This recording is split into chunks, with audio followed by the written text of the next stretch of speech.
আসসালামু আলাইকুম। গণমাধ্যমের প্রিয় সাংবাদিক ভাই ও বোনেরা, আপনার সবাইকে ধন্যবাদ জানাচ্ছি আমাদের হঠাৎ করে আয়োজিত প্রেস রিলিজের জন্য। ধন্যবাদ জানাচ্ছি মাননীয় প্রধানমন্ত্রীর additional press secretary Atiqur Rahman Ruman ভাইকে, এবং বিশেষ ধন্যবাদ রনি ভাই, নাজমুল ভাই, যারা প্রেস টিম থেকে খুব স্বল্প সময়ের ভেতর আজকের আয়োজন করেছেন। আপনারা অবহিত রয়েছেন যে আজ সকালে আলোচনায় আমরা দেখেছি যে মার্কিন যুক্তরাষ্ট্রের পক্ষ থেকে বাংলাদেশে নির্বাচিত মাননীয় প্রধানমন্ত্রীর নেতৃত্বের উপর দৃঢ় আত্মবিশ্বাসের কথা বলা হয়েছে, এবং মার্কিন যুক্তরাষ্ট্রের পক্ষ থেকে বলা হয়েছে যে মাননীয় প্রধানমন্ত্রীর নেতৃত্বে বাংলাদেশে স্থিতিশীলতা ফেরত এসেছে, একটা সুন্দর গণতান্ত্রিক অগ্রযাত্রা বহমান রয়েছে, এবং মাননীয় প্রধানমন্ত্রী গত প্রায় 5 মাস ধরে রাষ্ট্র পরিচালনায় যে পলিসিগুলো অ্যাডপ্ট করেছেন সেটিকে সাধুবাদ জানানো হয়েছে, এবং বাংলাদেশের অগ্রযাত্রায় বাংলাদেশের সাথে মার্কিন যুক্তরাষ্ট্রের যে সুসম্পর্ক রয়েছে বহুমাত্রিক এবং বহুপাক্ষিক, সেই সম্পর্কটাকে একটা ডিপ অ্যান্ড ইকোনমিক টাইজের মাধ্যমে কীভাবে সামনের দিকে এগিয়ে নিয়ে যাওয়া যায় সেগুলো নিয়ে আলোচনা হয়েছে। আমাদের লক্ষ্য, মার্কিন যুক্তরাষ্ট্র ইতিমধ্যে বলেছে যে এই পার্টনারশিপের সম্পর্কতে কিভাবে বাংলাদেশে বিনিয়োগ বাড়ানো যায়, বাণিজ্য বাড়ানো যায়, বাংলাদেশে কর্মসংস্থান সৃষ্টিতে মার্কিন কোম্পানিগুলো কীভাবে ভূমিকা রাখে, এবং বাংলাদেশ সরকারের দিক থেকে কীভাবে পলিসি সাপোর্ট প্রোভাইড করা যায়, এগুলো নিয়ে আলোচনা হয়েছে।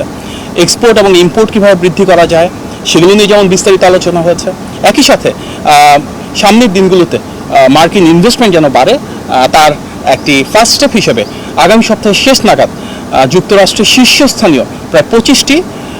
শিল্প এবং ব্যবসা প্রতিষ্ঠান থেকে শীর্ষস্থানীয় প্রায় 45 জন ব্যবসায়িক নেতৃবৃন্দ বা প্রথম সারির কর্মকর্তাবৃন্দ বাংলাদেশে আসবেন। বাংলাদেশের বিভিন্ন মন্ত্রণালয়ে যারা দায়িত্বপ্রাপ্ত রয়েছেন এবং বিভিন্ন দপ্তরে যারা গুরুত্বপূর্ণ অবস্থানে রয়েছেন, ওনাদের সাথে তারা ধারাবাহিকভাবে বৈঠক করবেন। মাননীয় প্রধানমন্ত্রীর সাথেও ওনাদের একটি বৈঠক অনুষ্ঠিত হবে। সুতরাং আগামী সপ্তাহের শেষ নাগাদ যুক্তরাষ্ট্রের প্রথম সারির 25টি কোম্পানি থেকে প্রায় 45 জন শীর্ষ কর্মকর্তা আসবেন, এবং মাননীয় প্রধানমন্ত্রীর উপর এবং ওনার নেতৃত্বের উপর যে আস্থা আজকে আমরা সারা বিশ্বব্যাপী দেখছি, তার একটা প্রতিফলন হিসেবে যুক্তরাষ্ট্রের স্টেট ডিপার্টমেন্ট যে ট্রাভেল অ্যাডভাইজারি করে, যেখানে বিভিন্ন দেশে ট্রাভেলিংয়ের ক্ষেত্রে ওনাদের যে লক্ষ্যমাত্রা থাকে সেটা প্রতিফলিত হয়, সেখানে কিন্তু বর্তমান যে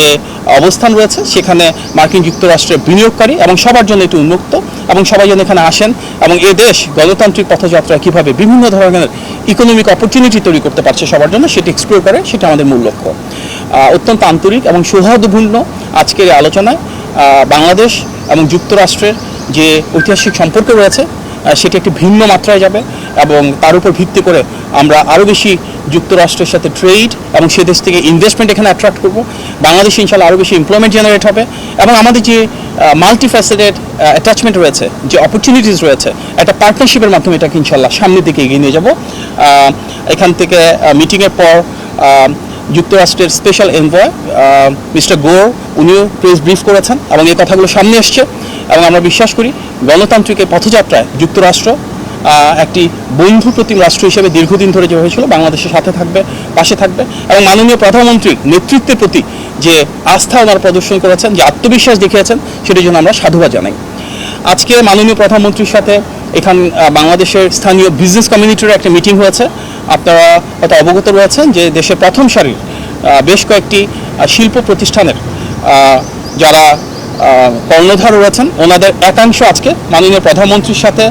বৈঠকে বসেছিলেন, এবং সেখানে স্থানীয় অন্যান্য বেশ কিছু মন্ত্রণালয় এবং সরকারি দপ্তরের যারা দায়িত্বপ্রাপ্ত ব্যক্তিবর্গ ছিলেন ওনারাও ছিলেন। সেখানে মাননীয় প্রধানমন্ত্রী প্রাইভেট সেক্টরের বিভিন্ন বিষয়ে ওনাদের অবস্থানগুলো জানতে চেয়েছেন।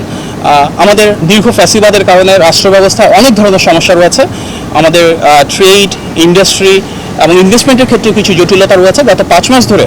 আমাদের নির্বাচনী ইস্তেহারের আলোকে নির্বাচিত বিএনপি সরকার সেগুলো অনেকটাই কাটিয়ে ওঠার চেষ্টা করছে, যার কারণে প্রাইভেট সেক্টর থেকে মাননীয় প্রধানমন্ত্রীকে ধন্যবাদ জানানো হয়েছে, এবং ওনাদের যে সমস্যাগুলো রয়েছে সেগুলো তিনি ডিটেলসে শুনেছেন, উপলব্ধি করেছেন, এবং সামনের দিনগুলোতে কীভাবে সমাধান করা যাবে সেগুলো নিয়ে আলোচনা হয়েছে। বিশেষভাবে আমাদের বিদ্যুৎ এবং গ্যাসের যে ঘাটতি রয়েছে, কীভাবে আমরা এনার্জি সেক্টরে যে লং টার্ম ধরে চলে আসা সমস্যা সেটা সমাধান করব, কীভাবে আমাদের এনার্জি সিকিউরিটিটাকে আরেকটু এনহ্যান্স করব, বাংলাদেশে দেশি এবং বিদেশি বিনিয়োগ বাড়ানোর জন্য আমাদের এনবিআর বা ট্যাক্সের কী ধরনের রিফর্ম করার প্রয়োজন রয়েছে, কীভাবে আমাদের পলিসি সাপোর্টটা এমন হবে যেখানে প্রাইভেট সেক্টর লেড একটা গ্রোথ আমরা ইনশিওর করতে পারি, সেগুলি নিয়ে আলোচনা হয়েছে। পাশাপাশি বাংলাদেশের বিভিন্ন ইনভেস্টমেন্ট সেক্টরের ক্ষেত্রে যে ইন্ডাস্ট্রি ক্লাস্টারগুলো থাকে, যেমন বেশ কিছু ইকোনমিক জোন রয়েছে, বেজার রয়েছে, বেবজার রয়েছে, সেগুলিতে কীভাবে আরও বেশি বিনিয়োগ আকৃষ্ট করা সম্ভব হয়, যেখানে জটিলতা রয়েছে সেটাকে আরও সহজতর কীভাবে করানো হয়, এগুলি নিয়ে প্রাইভেট সেক্টরের সাথে মাননীয় প্রধানমন্ত্রী আজকে আলোচনা করেছেন এবং সংশ্লিষ্ট বিভিন্ন মন্ত্রী, প্রতিমন্ত্রী, উপদেষ্টা এবং বিভিন্ন দপ্তরের প্রধান ওনাদের মতামত দিয়েছেন। সামনের দিনগুলোতে আমরা চাই মাননীয় প্রধানমন্ত্রীর নেতৃত্বে এমন একটি রাষ্ট্র ব্যবস্থা যেখানে প্রাইভেট সেক্টরের জন্য আমাদের সরকার থেকে পলিসি সাপোর্ট থাকবে এবং প্রাইভেট সেক্টর গ্রো করবে। তার জন্য একটা pro business, pro investment budget আমরা দেখেছি এবং সেই বাজেটের বহিঃপ্রকাশ হিসেবে আমরা সেগুলো নীতিমালাগুলোকে বাস্তবায়ন করব, যার মূল উদ্দেশ্য হবে বাংলাদেশের যে বিপুল পরিমাণ ডেমোগ্রাফিক ডিভিডেন্ড রয়েছে, অর্থাৎ আমাদের প্রচুর তারুণ্য এবং নারী রয়েছেন যারা কর্মসংস্থান এবং আত্মকর্মসংস্থানের জন্য প্রস্তুত, ওনাদেরকে আমরা আরও কীভাবে বিকশিত করতে পারি। আমাদের জনবান্ধব সরকার, জনবান্ধব বাজেট এবং জনবান্ধব যে নীতিমালা রয়েছে সেগুলো কার্যকর করার এই পথযাত্রাকে প্রাইভেট সেক্টরের যে রিপ্রেজেন্টেটিভ আজকে এসেছিলেন ওনারা আন্তরিকভাবে ধন্যবাদ এবং সাধুবাদ জানিয়েছে। এবং আমরা বিশ্বাস করি মাননীয় প্রধানমন্ত্রী সবসময় যেটা বলেন, করব কাজ গর্ব দেশ সবার আগে বাংলাদেশ, সেই নীতিকে ধারণ করে বাংলাদেশের স্বার্থকে প্রাধান্য দিয়ে বাংলাদেশের মানুষের কীভাবে কল্যাণ হয়, জনগণকে কীভাবে আমরা আরও বেশি ক্ষমতায়িত করতে পারি, তার জন্যই আজকের আলোচনা। আপনাদের সবাইকে অনেক ধন্যবাদ জানাচ্ছি এবং আজকে